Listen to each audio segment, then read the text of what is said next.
Good afternoon, and also good morning for those people in Asia. I'm Gi Shin, Director of the Schoenstein Asia Pacific Research Center. And I'm very happy to welcome all of you for today's event. And I trust that you are doing well, despite all the challenges that we face these days, biological, economic, political, or geopolitical. Today we are going to kick off our webinar series this quarter on shifting geopolitics and US-Asia relations. I'm going to share screen for a minute. So this is about this particular seminar series, but we have much more event and program run by the center and our program. So please visit our website. So at the center, we have 5 research programs: Japan program, China, Korea, Asia Health Policy, and Southeast Asia. So today we are going to start with Southeast Asia. And I'm very happy to introduce Professor Heydarian, who's running the program.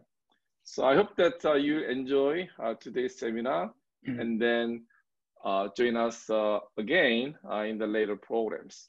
So without further ado, let me turn to Dan Emerson. Dan? Okay, thank you, Giwook. Thank you for that introduction, and welcome aboard to all of you out there in the anonymous universe, maybe not anonymous, but who have taken the trouble to tap in. And I hope this will be an enjoyable experience and also an informative one. And here we go. Okay, our topic is distinguishing mainland from maritime Southeast Asia. How much does it matter? And I'm delighted. I mean, it's a cliche, right? Everybody's delighted when they introduce people, but this is true. I am really, really pleased and honored and delighted and impressed that I'm introducing 3 speakers who are widely known, highly regarded analysts of Southeast Asia. Now, Professor Titinan Pongsudira heads the Institute of Strategic and International Studies at Chulalongkorn University in Bangkok. Richard Heydarian is a prolific scholar, journalist, educator, and columnist for the Philippine Daily Inquirer in Manila. Professor Anne Marie Murphy heads the Center for Emerging Powers and Transnational Trends at Seton Hall University, just outside New York City. They will speak in that order. Now, our focus is on the 10 members of the Association of Southeast Asian Nations, ASEAN. There is an 11th country in Southeast Asia, Timor-Leste, which we probably will not have time to discuss, although if it does come up, that would be great. Now, of the 10 members of ASEAN, just to be clear here at the outset, 5 are on the mainland and 5 are in the maritime portion of Southeast Asia. CMLV is not a Roman numeral. It is an initialism. You know, I can't say that it's an acronym because that would mean that I can pronounce it, and I can't. Kimilov, right? CMLV. It stands for 4 of the mainland countries: Cambodia, Myanmar, Laos, and Vietnam. The 5th is Thailand. The 5 maritime countries are the Philippines, Indonesia, Malaysia, Singapore, and Brunei. It's interesting to note that there is no set of initials that summarizes the maritime portion of Southeast Asia. I'm not quite sure why. It'd be interesting perhaps to try to investigate that. But in any case, there they are, the 5 maritime countries. Now, in order to get us started and at the least cost and time, I thought I would put on the table at the beginning just 3 dimensions on which these 2 parts of Southeast Asia differ: prosperity, democracy, and prosperity. In 2019, except for Thailand, all of the mainland states had per capita GDPs, gross domestic products, that were lower than those of the maritime ones, suggesting greater poverty in the mainland. Democracy. According to the VDEM Liberal Democracy Index, all of the mainland 5 are less democratic, that is, more authoritarian, than the maritime 5. And finally, proximity. Compared with the maritime states, all of the mainland countries are geographically closer to China. Now, whether these differences are somehow associated or not, and with what implications for the possible future absorption of parts of Southeast Asia into a Sino-centric sphere of influence, I leave that to the speakers to determine, not to mention any other aspects of our topic, and there are many, that they may wish to explore. I trust the speakers will unmute themselves when they wish to speak, and I urge the audience to submit questions in writing using the Zoom feature that allows them to do that. Titinan, the floor belongs to you. Okay, hello, thank you very much, and good morning from Bangkok to everyone. That was a very good way to pave the way, Dawn. And hello to my fellow panelists virtually online, Richard Hedarian and Anne-Marie Murphy. You set the scene in a kind of a framework looking at prosperity, democracy, and proximity. But I think we're supposed to have 5 minutes or so in the opening, so I'll try to do that. We have to address, first of all, very quickly, this coronavirus pandemic. So, you know, the topic is about distinguishing. I think we're not talking about trying to divide up Southeast Asia or ASEAN, but maybe looking at distinctive features. I do see that both sub-regions or both components of Southeast Asia, mainland and maritime. And by the way, I call Dawn Professor Emerson, the mainland, you noted CLMTV, but maritime, you know, it's the BIMS, right? BIMPS, Brunei and Indonesia, Malaysia, Philippines, and Singapore. On the COVID-19, it so happens, it's actually puzzling. The mainland countries have done an impressive, you know, job or management of the virus pandemic. Although in recent days we've seen a big surge, alarming surge in Myanmar. But overall, over the last 6 months, CLMTV have done pretty well on COVID-19. I think this will stand the region in good stead, moving on to eventually after the pandemic.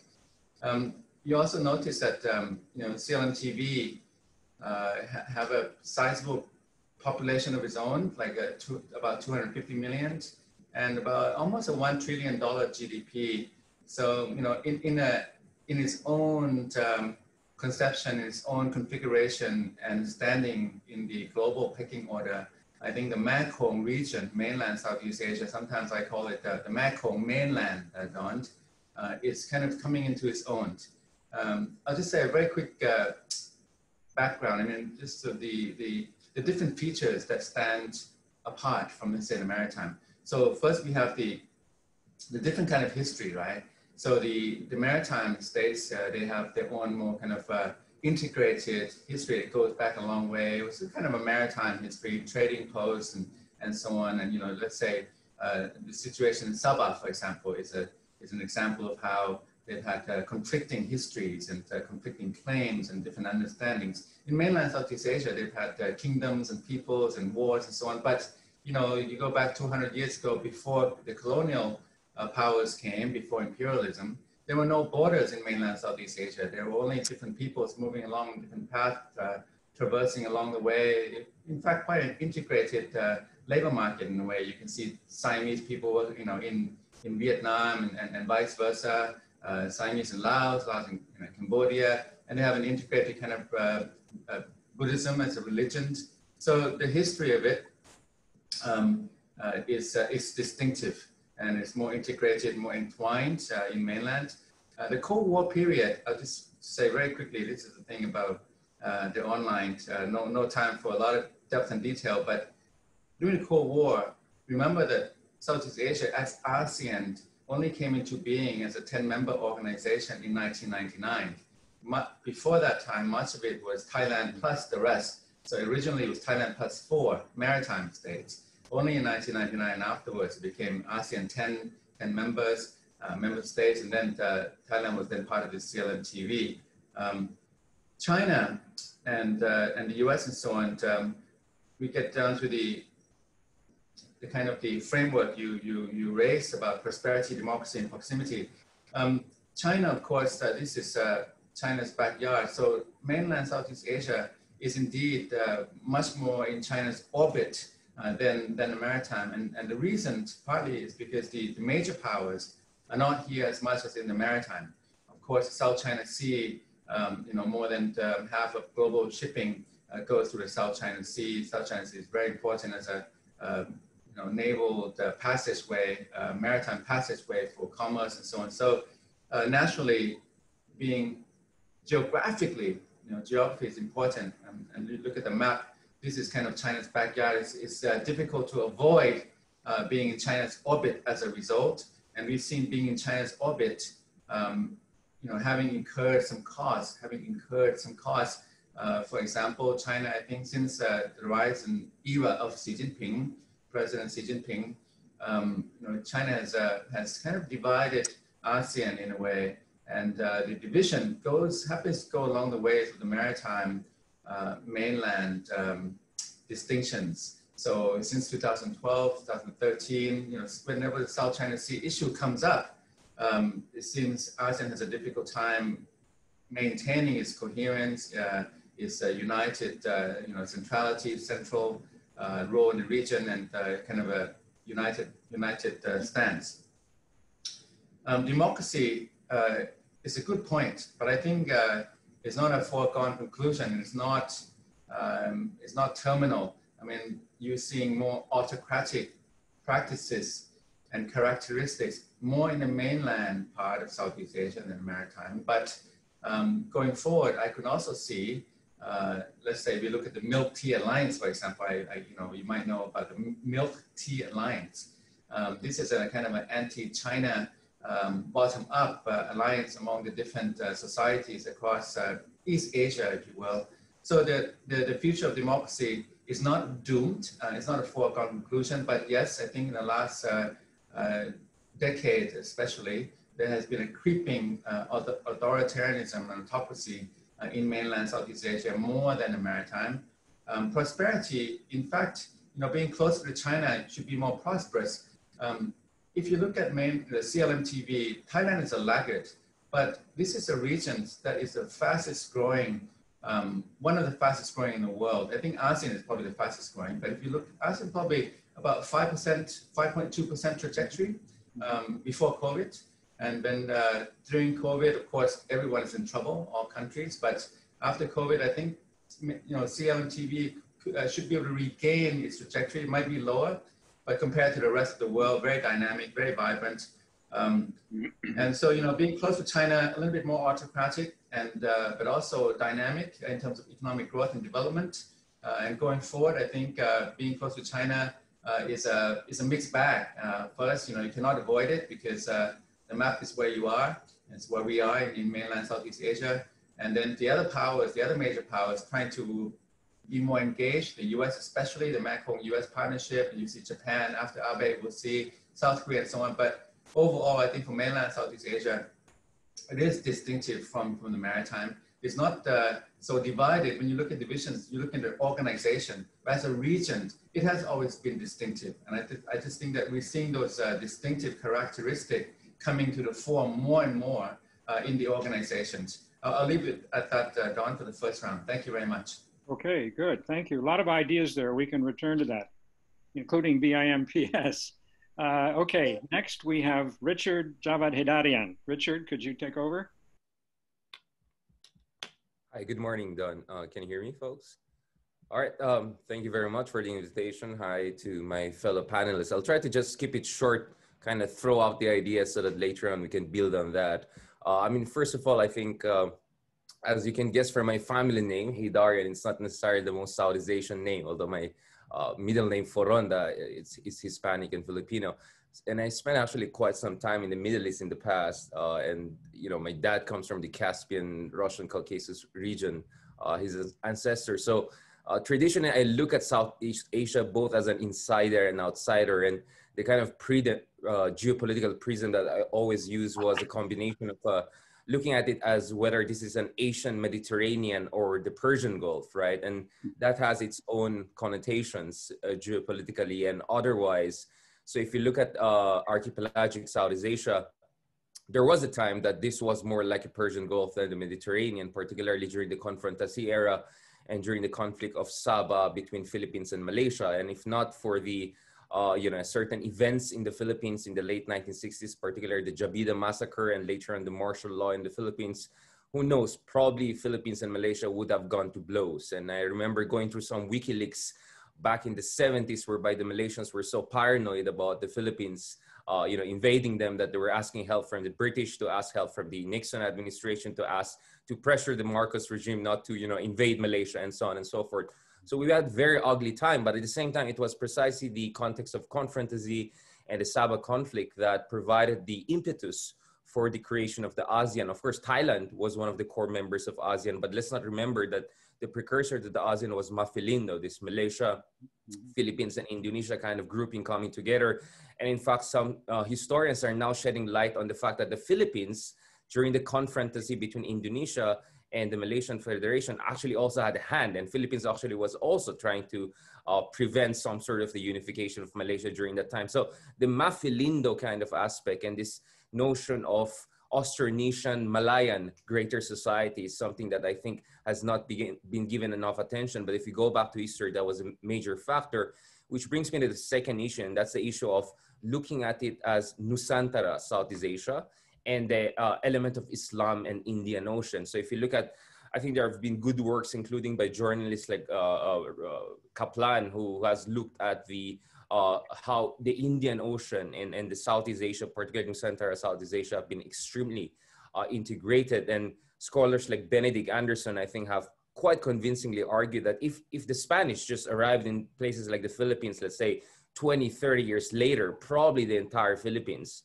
today's modern Philippines, would have been Islamized, the same way that it was Islamized in Malaysia and Indonesia. And of course, the first major polities in the Philippines were actually Muslim, including the one that was in charge of Manila and connected to the Sultanate of Brunei, and the Sultanate of Sulu in southern Mindanao, by the way. So Islam is a big factor, and by extension, political Islam has been a big factor in this part of the Southeast Asia, which I don't think it is, although of course, southern Thailand, you have some sort of a separatist political issue there.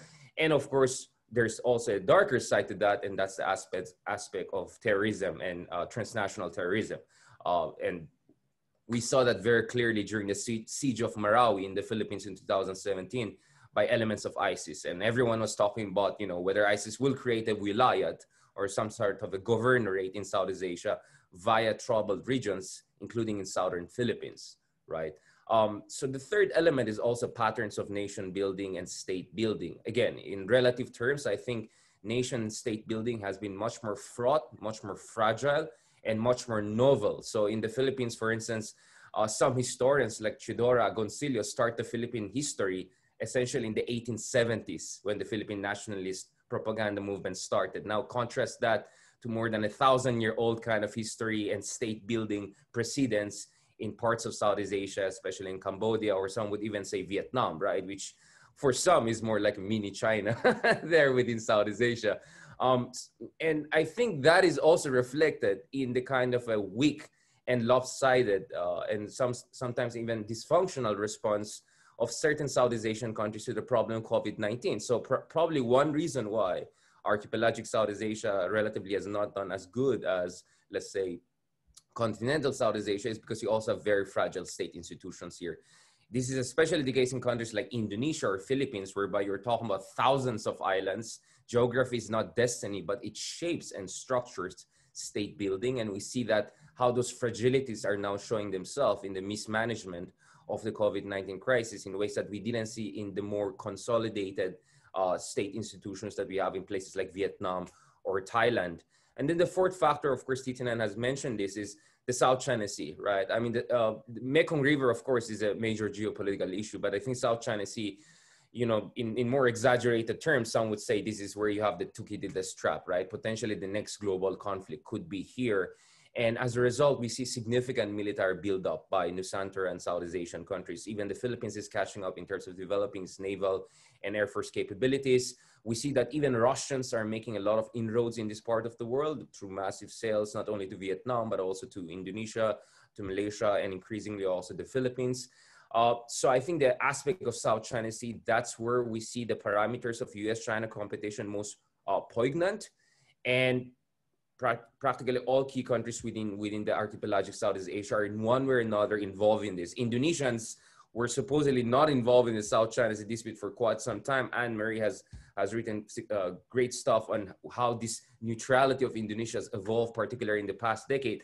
And now with the, you know, vagueness of the, you know, the southernmost tip of the 9-dash line, it's essentially hitting into the North Natuna Sea and Indonesian water. So Indonesia is effectively now a party to the greater South China Sea disputes in ways that we did not perhaps anticipate in the past. And lastly, it is true that archipelagic Southeast Asia is overall more open and more democratic. I mean, the benchmark is pretty low when you look at the Hun Sens or the juntas of this world in Thailand or in Myanmar.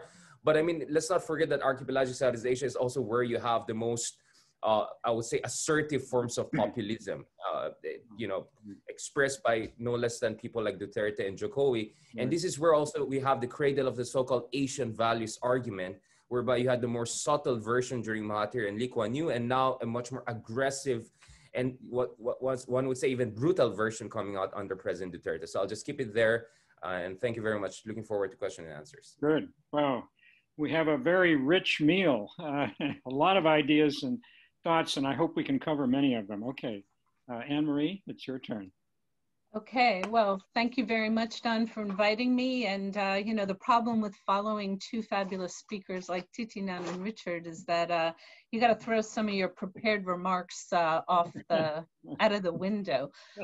So Don, being Don, asked us to look not just in kind of geopolitics, but also a bit of a historical perspective. So I guess I want to make the point that at a time when Xi Jinping is promoting a very hierarchical Chinese worldview, right, in this great China dream, the great China rejuvenation, that the mainland Southeast Asian countries were very tightly integrated into China's tributary system, right, in a way that those of maritime Southeast Asia were not. So on the one hand, we can say, gee, that's kind of an issue in which we can say geography could lead to destiny, right? And yet when we look at the way in which that tributary history has been used in contemporary eras, we see two very different issues if we look, say, at Thailand and Vietnam, right? In Thailand, this kind of historical memory has been used to buttress a very cordial and increasingly close Sino-Thai relations, so that when we look at official commentary between the Chinese and the Thais, we often hear Chinese and Thais are brothers, right? And this kind of use of historical memory has led to a good relationship with China. On the other hand, if we look at Vietnam, we see the opposite, right? Where historical memory has been used in a very negative way, such that with respect to China, that contemporary Vietnamese nationalism is very anti-Chinese. So here we can say that, yes, there's geographic distinction between mainland and maritime Southeast Asia with regards to the tributary system, but even within the mainland, it had disparate effects, not common ones, right? And if we then think about how the influence or the use of the ethnic Chinese population in Southeast Asia figures into this. Clearly, China at this point is placing extremely high emphasis on overseas Chinese in its diplomacy, and Southeast Asia is home to the largest Chinese diaspora in the world. And again, we see it playing out in very different ways that don't necessarily accord with this distinction between mainland and maritime Southeast Asia. So again, in Thailand, the Sino-Thai population is very integrated and has been a force for close relations with China. When we look at Indonesia, we see the opposite effect. And when we look at Malaysia, again, lots of tensions and very disparate effects. Singapore has always had to grapple with this in a very complex manner. So we see that this does not really lead to a neat distinction with regard to how overseas Chinese influence ties in a uniform way between mainland and maritime. When we look at this issue that Don brought up, right, about the kind of, you framed it in terms of prosperity, right, or the ASEAN 2 tiers between the CMTV and others. In my view, it's not just that many of the mainland Southeast Asian countries outside of, Thailand and now Vietnam are much less prosperous, but they also tend to be less poorly governed, right? So if we look, for example, at the way in which China can use a lack of economic development and poor governance to influence leaders to engage in BRI projects, or in the case of Cambodia, which has really turned into a Chinese client state and is the country I would argue most closely in the Chinese orbit, it's in part a function of lack of economic development. It's also a function of poor governance, and it's also a function of the way in which China has used money to support a particular leader, Hun Sen, right? Funding his 2018 election campaign, giving him money after that, and with the result that at this point, China controls 50 to more percentage of Cambodia's coastline, rumors of military base agreements, and regardless of whether or not there are treaties there on paper, the fact is that China has leases and access to assets that give it the ability to use Cambodia in the future as a kind of forward operating base, if we will. And if we look at some of the maritime Southeast Asian countries, we certainly don't see the degree of Chinese influence to the same extent, but we also see this issue of countries wanting Chinese aid for political purposes, as we saw in under Najib in Malaysia, that were then obviously, we saw a pushback when Mahathir was elected in sense, but I think we also need to look at the way in which the domestic political interests of certain key leaders lead them to ally or not with China. And I want to now make this point about the nature of the threat from China and how that is distinct in mainland and maritime Southeast Asia. I promised Don I wouldn't go all IR theory on him, but if you look at Stephen Walt and his classic, conception of threat, geographic proximity was one key variable, right? And so that would lead one to believe that mainland Southeast Asia's proximity to China would raise the threat to them, right? But then it becomes this issue of what is the nature of the threat? And arguably, when we look at mainland Southeast Asia and we look at the Mekong, a key threat from China is the issue of water security. And many of the threats from China there are transnational threats, right? China damming the Mekong, and we've seen this have pernicious effects on downstream countries, right? It's the second year of growth in mainland Southeast Asia. We see some water levels, according to some reports, down 70%, with very pernicious effects on silt and fish, et cetera, et cetera. The issue there is, what can outsiders do, and what can the Southeast Asian countries themselves do? We have seen China create a new organization, right? The Lanchang Mekong, I forget the exact name, it's escaping me now. And we've seen that really supersede the Mekong River Commission, which really reduces the options that Southeast Asian states have to kind of resist China in that area.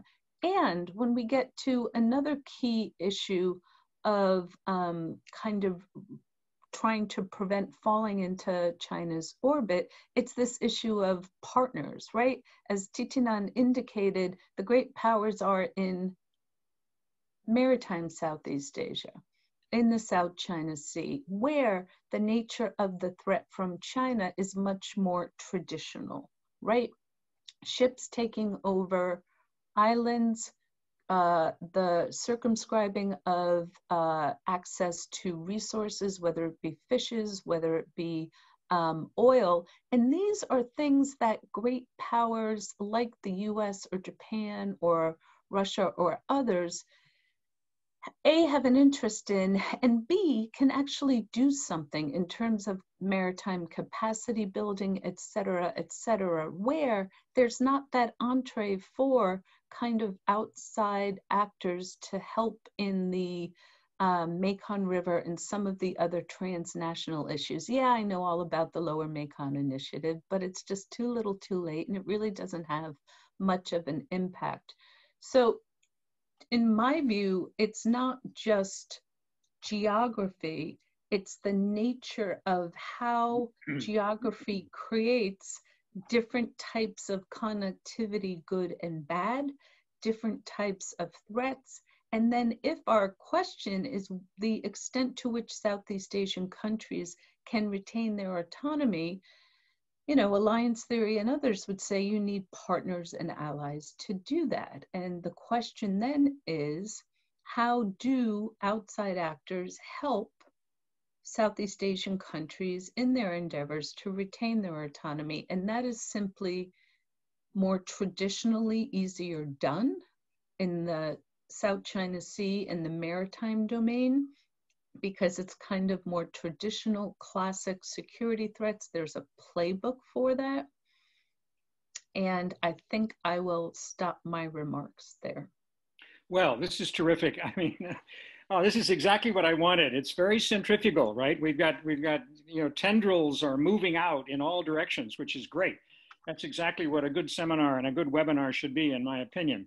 Now, let me a little bit devil's advocate, if I could play the devil's advocate in a kind of a narrow, perhaps, perspective, but still. When listening to you, it seems to me that there's a distinction to be made, and I'm not trying to divide and rule, please don't misunderstand. You know, Richard is talking about the oceanic identity in a way, right? The Maritimes and so forth, the background, Islam, and these things are very distinctive with regard to what we would expect, let's say, along the land border with China. And Titinan, I was struck, Titinan, by, you didn't sort of say that the northern tier of Southeast Asia, and you didn't use this word clearly, that it is doomed to become an extension of the People's Republic of China. But at the same time, much of what you said did perhaps point more or less in some version of that direction. And I have to be very cautious in what I'm saying here. For example, with regard to the GDP per capita, yes, you're absolutely right. That's obviously when the GDP per capita is low, other things being equal, right? Your growth is necessarily faster. At least it looks more impressive. And so if there is a single strategy that has characterized many countries in Southeast Asia, not limited either to the mainland or the maritime region, it is hedging. It is sort of trying to play one power off against the other.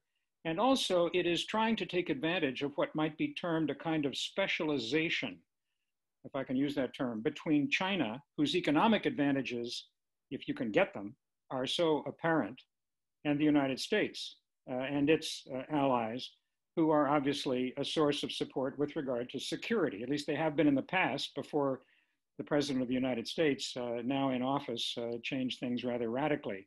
And I think that leads in very much to Anne-Marie's discussion, in which she acknowledges that whatever the desires, the autonomous desires of the Southeast Asian countries themselves, particularly in the Maritime region, the consequences of involving outsiders may be very important in terms of at least slowing the progression of some kind of sphere of influence dominated by China.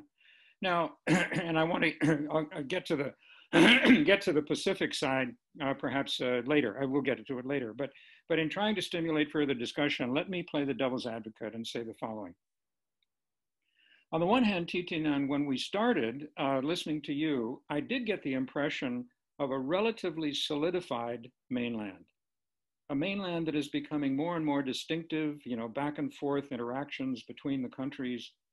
Now, picking up on Anne-Marie's comment, isn't Vietnam the contradiction that undermines this notion of the emergence of a northern tier of some internal integrated solidity?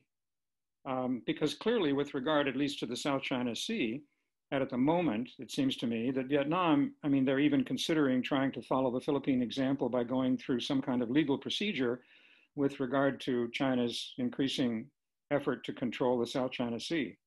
So that it's you know, I think on the one hand, you could say proximity breeds acquiescence, but on the other hand, perhaps in Vietnam's case, having experienced China long before it was the People's Republic, 1979, China invades the North, I could go on, that actually in that case, proximity breeds detestation. Maybe that's too harsh, that's probably too harsh, but resistance, certainly it breeds resistance. So we have the exception of Vietnam on the mainland. Now, looking for an exception in the maritime area, and here maybe Richard would be willing to comment, I'd be grateful, is to suggest that, okay, there has been greater resistance in the maritime zone based on the fact that there are countries in the maritime zone that have claims in the South China Sea, which are being overridden by China's claims. And so there's a kind of natural contestation and hopefully not physical conflict that is underway. And China has behaved in a manner that I think is properly, you know, it's, you know, from China's point of view, it amounts to kind of punishing the neighbors because they have the gall to look for energy resources and fish in the South China Sea, whereas China, as you know, behind the 9-dash line, however you define it, claims basically the entire zone. And here the Philippines emerges. One of the questions that has come in, for example, is referencing Duterte's foreign policy. Now, maybe Duterte's foreign policy is so hard to predict. You know, maybe he is in that sense, I don't know, the Donald Trump of Southeast Asia, right? But clearly, there was at least an effort on his part to acquiesce. Now, you could see, I mean, Brunei is, of course, the other example, but Brunei is so small and it's so geared to their own economic situation that I think the Philippines, a much larger country, is a more important indicator of the possibility that in the maritime zone, just as you have Vietnam contradicting the inclination of the northern tier to perhaps accommodate China, you have in the South China Sea, you have, in a way, just the opposite, whereas most of the countries in the South China Sea are more or less critical, oppositional with regard to what China is trying to do in the South China Sea. Nevertheless, if some kind of an economic arrangement of the sort that Duterte has suggested, you know, the 60-40 split, where the Chinese come in and say, hey, listen, we're going to give you 60%. Now, of course, you know, this is your stuff, right? These are energy resources under the water, you know, in your own exclusive economic zone, right? The Chinese probably don't really emphasize that aspect of it very much. But is it not possible, going back to the emphasis on specialization, you go for China for economic support, and then if you can, you get the security support from the West, that model, maybe not 60-40 exactly, of some kind of agreement where you would split areas of the South China Sea that under UNCLOS, insofar as one can generalize, really belong to the coastal countries and they don't belong to China. And that would then undermine what otherwise might appear to be a resistance to China evident in the maritime zone. So any comments on Vietnam and the Philippines in that context? Perhaps Richard might say something. Yeah, thank you very much, Don, for that. I mean, I think Vietnam is interesting because it is also embracing the South China Sea. So it has a kind of a unique geography that other countries in continental Southeast Asia don't have. So it's kind of a border nation, right? So it's in a way, it's partly almost archipelagic in ways that Thailand and Cambodia and other countries are not. So I think the geography argument could also be applied to explain why Vietnam is the way it is. Yeah. In addition to the fact that I said, I mean, if you want to go deep into it, I mean, Vietnam in many ways is like the little China within, within Southeast Asia, in terms of its patterns of state building, its practices of statehood, its promotion of homogeneity in ways that we don't see in other countries. So I think that's how I'm going to explain the Vietnam side. There are direct parties to the South China Sea disputes, and the geography is distinct in that sense. Now, I think one thing that we also have to keep in mind, because I've been working on a book on Southeast Asia and kind of this 5 stages of grief and how different countries are responding to the China question. I mean, one thing that I think makes archipelagic Southeast Asia also quite distinct is the element of xenophobia. I mean, clearly this is universal in a sense, for better, for worse, of course. But we have very, I would say, violent, bloody precedents of xenophobia, particularly in Indonesia, right? We even saw the reflowering of that during the Asian financial crisis, and some would say it's coming back again now. We saw the pogroms in Malaysia in the 1960s. In the Philippines, not as much, but the Spanish era pogroms are still in the memory of at least historians. But in the case of the Philippines, xenophobia is a combination of multiple factors. You have these Catholic Spanish xenophobia that was developed against the Chinese minority in the Philippines. You had the element of Americans coming in and the Cold War and China being seen as communism. So I think the xenophobia factor and anti-China sentiment is much more prominent in at least major countries in Southeast Asia. I mean, just put Philippines and Indonesia together, that's more than half of the population of the entire ASEAN region. I mean, just to put things into context. And those two countries have a very strong precedence of anti-China sentiment. And so that has been carried over into geopolitics and foreign policy. I think President Duterte, for multiple reasons, there's not a single reason, of course. One was, I think, how he has been disgusted by the fact that for far too long, a lot of Filipino leaders essentially embrace America as some sort of savior of the Philippines. And if you look at the first Filipino post-war president, President Rojas and President Quirino, they essentially said that the Philippines should be thankful to be colonized by someone like America. Otherwise, we would not have been the liberal democracy we are. So I think that's unprecedented. I've never seen any other country saying something like that. And Duterte is somehow reacting to that in his own kind of a pseudo post-colonial or anti-colonial trope. But of course, he also has personal reasons because of the brutality of his war on drugs. He could face prosecution by International Criminal Court. He's facing a lot of pushback internationally. Some of his top lieutenants have faced already sanctions under the Magnitsky Act. Things can get worse for him and people around him. So he's looking at China also as some sort of patron in ways that Hun Sen perhaps is looking at. But then again, the thing that makes Philippines unique here is the history of the alliance. And as I've been trying to theorize this over 4 years of analysis, you have a 2-level balancing where on one hand, President Duterte is trying to be less dependent on US, but the Philippine defense establishment and the Philippine public is extremely critical of China. And that has prevented even someone like Duterte to significantly change the orientation of the Philippines. So just to end on this, a lot of people in the Philippines, we don't even see China as a neighbor. We feel China only became neighbor when they started to claim a huge chunk of our waters in the West Philippine Sea. I think that's a reality that's unique to us, and we don't see as much in the continental Southeast Asia. Right, and in that connotation, one would even say that Duterte, in the historical perspective, will prove to have been an aberration. And even he has sort of wavered back and forth between being tougher and softer and so forth. Any comments from the other two, from Titinan or Anne-Marie, on what we've been discussing so far? And then we can move on. I have another couple of topics, including some that have been asked by others attending the webinar. But please, you want to dive in? Okay, if I may. Yes, you may.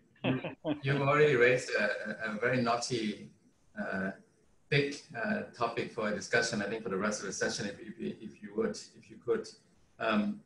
Look, I think a couple of things, Don, I would say about the geographical limitations and determinants, and how far do we go? Is it really not, is it destiny or not? Up to a point, I think it determines the fate of nations and peoples. But if you look at mainland Southeast Asia, for example, the reason that Thailand, the role of the overseas Chinese, and that we know, the reason that Thailand has very cultural, traditionally, historically warm relations with China is because we don't have a direct border with China. Countries that have direct borders with China have had trouble. And this has been the trend over centuries.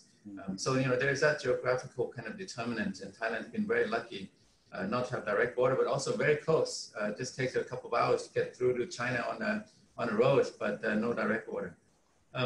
There's also the nature of mainland and maritime states. So, for example, Vietnam is different than the entire kind of mix of CLMT. So Cambodia, Laos, Myanmar, Thailand, on one hand, together with Vietnam, they comprise mainland Southeast Asia. But on the other hand, Vietnam is both a maritime and mainland state, as Richard mentioned.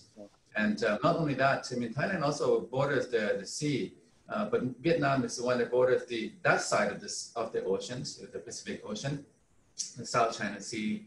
If you look at the South China Sea disputes, for example, the CLMT are not party, they're not claimants to the South China Sea. And so sometimes you see the CLMT less enthusiastic to endorse ASEAN statements on the South China Sea vis-a-vis China, because these four CLMT countries are not claimants to the South China Sea. So that's important. But let me draw a continuity, similarity, overlapping interest between mainland and maritime, Don, and that is the water. Anne-Marie mentioned water security. We have a situation where on the mainland, there's water security issues. We have this, it's a classic kind of a collective, action kind of problem. You have the Mekong River. This is the 7th longest river in the world, and more than 60 million people depend their livelihoods on off the Mekong, living off the Mekong River. And the Mekong River passes through, impinges on 6 different countries. We used to know them as the Greater Mekong Subregions, GMS, but now we don't talk about GMS anymore because China has kind of taken over the governing framework of the regions. And China has come up with this Lan-Chai Mekong Cooperation, LMC, superseding, crowding out, elbowing out the previous first generation Mekong governing framework around the Mekong River Commission, the Mekong Agreement, the Mekong Institute, and so on from the mid-1990s.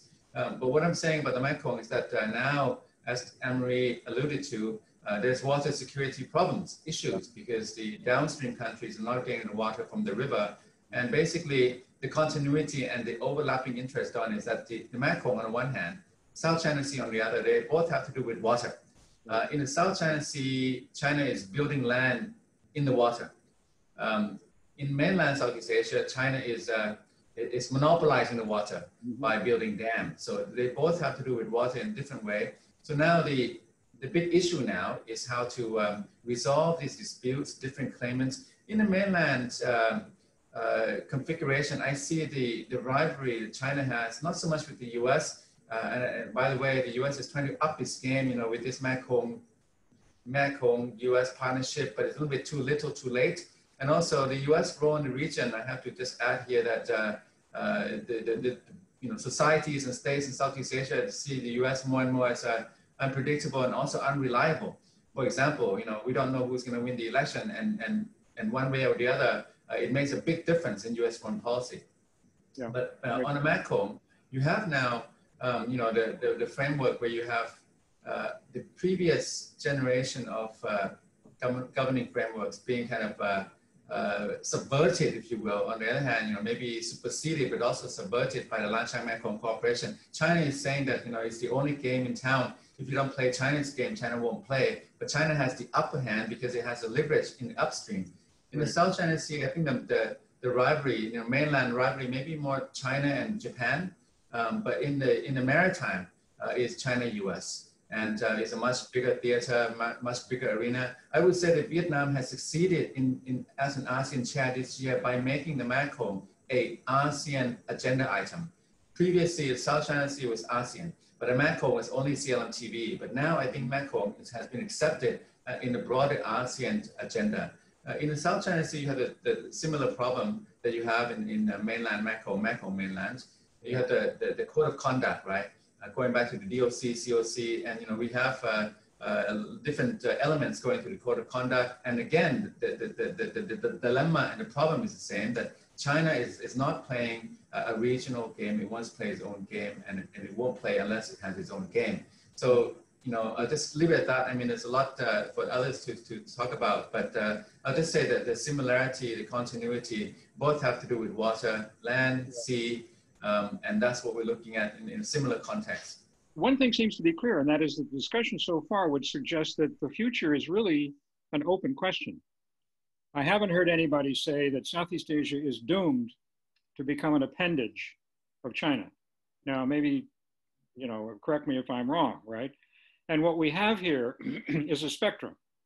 It seems to me, I always like to think in terms of spectra. It's a spectrum between, on the one hand, behavior by China that will trigger a reaction in Southeast Asia, both on the mainland and in the maritime zone, of sufficient strength to maintain, insofar as it already exists, the strategic autonomy of the region. I mean, looking at Southeast Asia, it's the classic case of, divided we fall, united we stand, right? And one of the reasons, obviously, we all know this, this is kind of, political science 101, right? That China's effort, to some extent successful, to divide and rule Southeast Asia has paid off, in particular with regard to what they've been able to do with Cambodia, which has become a client state and so forth. So, one, I guess, if you believe in, as I do, in the desirability that the strategic autonomy of Southeast Asia be respected, I mean, that would be my own personal view, and I suspect shared by, perhaps by all of you. On the one hand, there is a possibility that China's behavior will simply, we have, the wolf warrior diplomacy is an example, right? And none of us are experts, I don't think, on China, but what China does here is really critical. And so I guess the alternative would be not that China's behavior, particularly in the two waters, the two sets of waters, is going to trigger that reaction, but rather that China's ability, which one has to really credit, I think the diplomacy, wolf warrior or not, is in some ways really very impressive. And what they're doing, exactly as you suggested, the Lanchang experiment is one, and generally the BRI is another, to construct over the region a set of interconnections and the rules that go with them. Beidou, for example, right, is an example, not GPS that we have here, but a China's system for location based on satellite imagery and so forth, that is already moving into, as you know, I think Thailand is considering, Laos, I think, has already accepted the system. So the idea would be to establish the rules and the linkages, the networks under which, little by gradual, Southeast Asia will necessarily become dependent upon China. And this leads me to Anne-Marie and her interest in the involvement of outside powers. Because here, I guess the question is, to what extent, we have a new prime minister in Japan. It's not clear that he cares more about foreign policy than the Japanese economy. And of course, and that's his way to put the priority as he sees fit. But Anne-Marie, what prospect do you see, obviously, including depending on what happens on the 3rd of November in the United States with the election, the possibility of countervailing forces coming in from outside the region? Keeping in mind, what I hear often in Washington is, why should we want something, namely the strategic autonomy of Southeast Asia, more than they want it themselves? So do you have any comments on the availability of that outside element to shore up Southeast Asia's defense of its own strategic autonomy? Well, let me make 2 points and then get to that one, right? Because your assumption that underlies what you just said, Don, is that the Southeast Asian states have not been working hard to protect their strategic autonomy, right? And that you have not seen the major reaction against China. And so, I was trying to keep my remarks short per your orders, But, you know, in my view, when we think about geography, right, we tend to think about it in geographic proximity as a fixed variable. But China's creation and militarization of all those islands in the South China Sea has created new geographic proximity, right? Particularly with Indonesia in a way that didn't exist. So no longer is Indonesia well over, you know, 1,000 miles from Hainan, it's much closer. Threat levels go up, right? And then of course you see more intrusions with Chinese naval fishing vessels, what have you. So I do think that you've seen a lot more efforts by the Southeast Asian countries to stand up. I do think that you've seen China overreach recently, and you have seen a reaction. Malaysia, Indonesia, Vietnam, they've all issued notes verbal against China in the last couple of months, right? I mean, that's a pretty strong stance. And it's a signal, and it's an effort at resistance of the Chinese orbit that you're discussing. All of these countries want to retain their autonomy, right? But there's different assessments of what's possible and what's not, and what's the best way to go about it, right? Indonesia's never going to have an alliance with the US the way the Philippines does, regardless of what the state is. But that doesn't mean they don't want a diversification of security relationships, maritime capacity, stepping up to do more. There is a keen desire on the part of Indonesia, as you know, the Philippines and others. You know, I think Vietnam has been the most successful in terms of diversifying its security partnerships, building up its maritime capacity and diplomatic partners significantly. And I think that you may see greater coalitions of actors pushing back against China. Does that all mean military? No. But there are ways to resist China's entreaties with fisheries, oil, and many of those things. Particularly, you mentioned Vietnam potentially taking China to the Court of Arbitration. Those are all signals of resistance. The question is whether or not they will have impact. That's a whole nother issue. But it certainly are efforts to resist. And in my view, the US, Japan, Australia, many other countries are going to be there to help in those efforts. I guess my answer to that would be the obvious abstract solution, you know, if one has never been to Southeast Asia and is just looking at it as a problem of geometry in some sense, right? The issue is, will the Southeast Asians be able to face China in a coalitional manner, in a coordinated manner, or dare I say, in a unified manner? And, you know, the behavior, it seems to me, illustrates what Richard was saying about the past, the animosity between the Philippines and Indonesia. I could go on and on. Bilahari Kosikan, whom so many of you I'm sure know, who is in Singapore, you know, the exact opposite of Kishore Mahbubani, if we're getting into the politics of academics in Southeast Asia. But in any case, no, I mean, he says, look, ASEAN it's not in the business of ASEAN to take these kinds of steps. The purpose of ASEAN is to prevent its members from coming to blows, from conflicting with each other. And that was the reason that it was established after, as we know, after the Sukarno, expansionist Sukarno experience in Indonesia. And as long as here's another example, Malaysia submitted a statement, yes, to the UN, critical of China's ambition in the South China Sea, without, of course, coordinating with Vietnam, which ran then against their own claims. You know, I remember vividly the meeting in Manila that was supposed to be called by the four claimants, the four Southeast Asian claimants who all have a shared interest in opposing China's claim. 3 of them showed up, and the 4th chair was empty because the Bruneian ambassador, I guess, just couldn't bother to come, right? And so until there is more effort at the regional level to defend the strategic autonomy of Southeast Asia, I think people in the West are going to say, hey, look, why should we try to do it? You live there, you're going to suffer the consequences. I mean, maybe I'm being too harsh, and I am being, of course, provocative, as I, you know, hopefully in a constructive sort of way. I want to bring in one other thing, just that you might want to comment on if I could, and that is this. one possibility, if we're looking at the maritime and the mainland, is to think in terms of nodes or focal points within each. Now, it's interesting, you know, Thitinan accepts the notion from his comments that Thailand is part of the mainland. Okay, fair enough. We remember, and you know, you'll smile, Anne-Marie, we talked on the phone about this, and I think this wasn't exactly a stimulating thought in your mind at the time, but anyway, I'll say it anyway, which is that we remember Suvarnabhumi, the notion that Thailand is the natural leader of the mainland. Right now, of course, the Vietnamese would disagree, I admit. But, you know, if the Vietnamese really are more maritime anyway, then, you know, that's fine, okay? And conversely, of course, that Indonesia, going back to Sriwijaya, right, the empire that Indonesia had within the region, is the logical choice of the country that would lead the maritime area.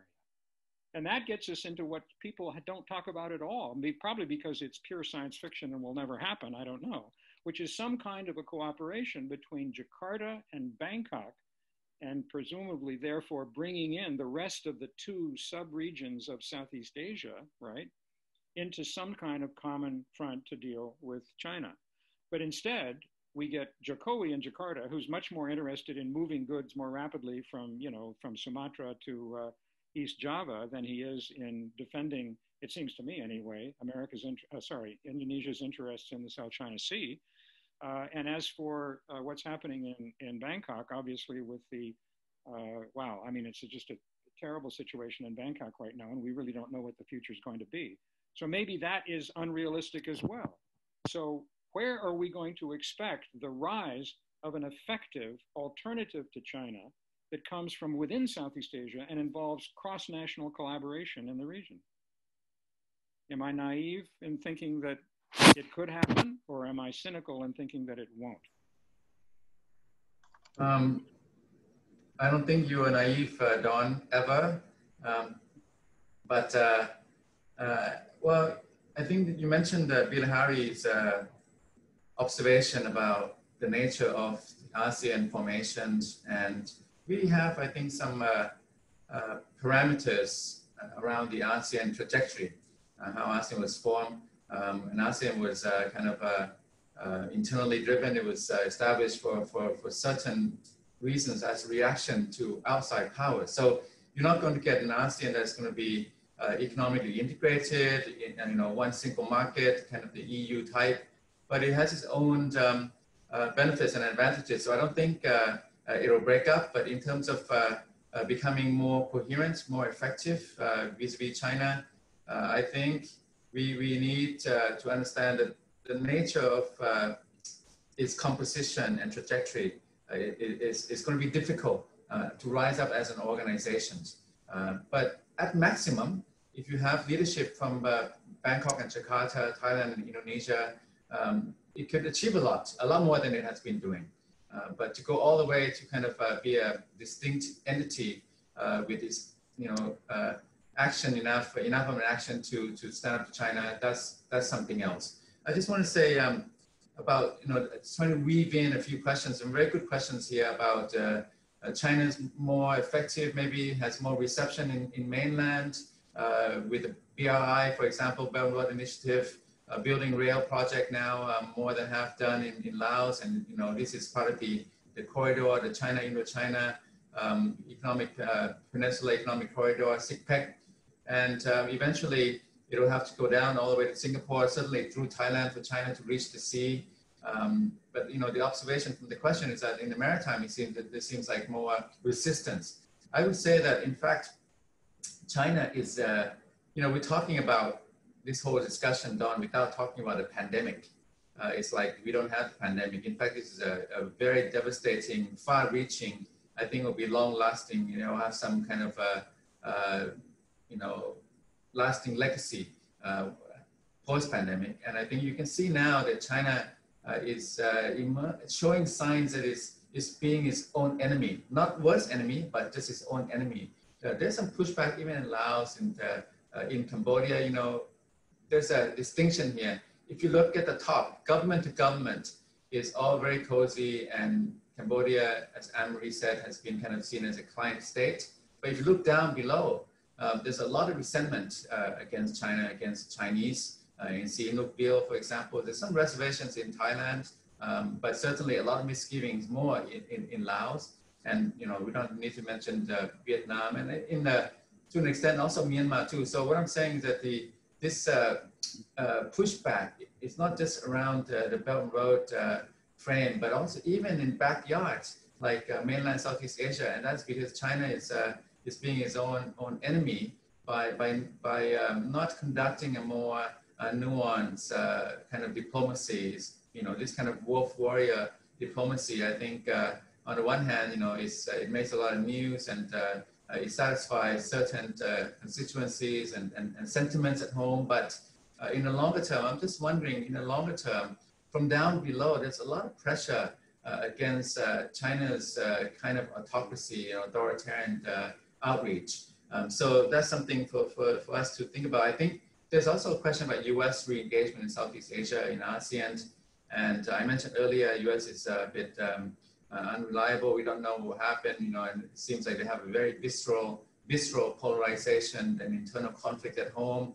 So this unpredictability, being unreliable, U.S. can maybe work with, you know, like third country situations more, like working with Japan, you know, Republic of Korea, and maybe even India, Australia, doing more in the region with other partners. When U.S. ups its game on its own, you know, there's some doubts about reliability. There's also some doubts about the resources the U.S. has. And there's also doubts about the sustainability, whether U.S. has the domestic wherewithal to sustain, you know, a higher game in Southeast Asia. So maybe doing some of the lifting with other partners and allies in the region would be a way of doing it. And we talked about earlier, you mentioned the Quad. I think that there's an opportunity now. The U.S. should be seriously considering not just Japan, because I think Japan after Abe may be very different. I think we will miss Abe. He had a long, continuous leadership.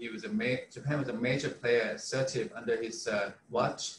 But post Abe, I don't think we'll see that kind of continuity. No one's going to last that long in office with such a assertive, proactive foreign policy direction.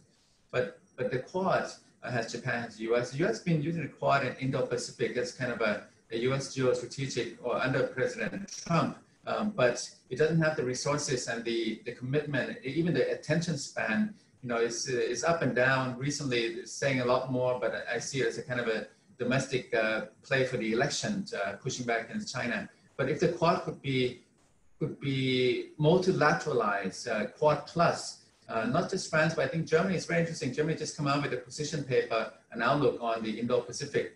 And this is a way of cost sharing, because a lot of countries are interested in contributing to playing a role in the Indo-Pacific. It doesn't have to be just the Quad, US, Australia, Japan, and India. India is short on resources. India is a big player, of course, but Japan after Abe, Korea has its own kind of preoccupations, and the US is you know, it has a big mess at home, and that big mess at home is going to hinder and impede US engagements abroad. So why not, you know, look at the plus countries, EU, especially Germany, the French and the UK and the France and so on. They have a different agenda, but I see Germany as a kind of an honest broker type that can play a key role and make a contribution towards cost sharing in the Indo-Pacific.